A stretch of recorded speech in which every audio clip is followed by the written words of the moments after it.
म्हणून एखाद्याला त्यांच्या चालण्याच्या स्वातंत्र्यासाठी मदत करण्यासाठी त्यांना चालण्याची साधने दिली जाऊ शकतात। चालण्याची काठी ही एक गोष्ट आहे जी तुम्हाला दिली जाऊ शकते, आणि चालण्याच्या काठीसाठी महत्त्वाची गोष्ट म्हणजे ती व्यक्तीच्या उंचीला योग्य मापाची असावी। जर आपण इथे चालण्याच्या काठीकडे पाहिले तर आम्हाला काठीच्या हँडलच्या वरच्या भागाला मनगटाच्या खाचेत असावे असे हवे आहे। म्हणून जर रायने त्याचा हात बाजूला ठेवला, मी काठी मोजतो की ती त्याच्या मनगटाच्या खाचेत बसावी। जसे तो काठीच्या हँडलवर हात ठेवतो त्याच्या कोपराला थोडासा वाक मिळतो। रायन, तू ते माझ्यासाठी करून पाहशील का? स्ट्रोक पुनर्वसनादरम्यान चालताना तुम्हाला मदत करण्याचे विविध मार्ग आहेत।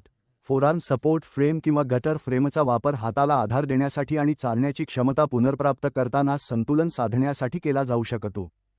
हातांना आर्मरेस्टमध्ये ठेवले जाते, जे योग्य उंचीला समायोजित केले जातात आणि फ्रेम रोल करते, तुलनेने सामान्य पायरी पॅटर्नला प्रोत्साहन देते। गटर फ्रेमवर सराव केल्यानंतर 2 समांतर बारच्या दरम्यान चालणे शक्य होऊ शकते।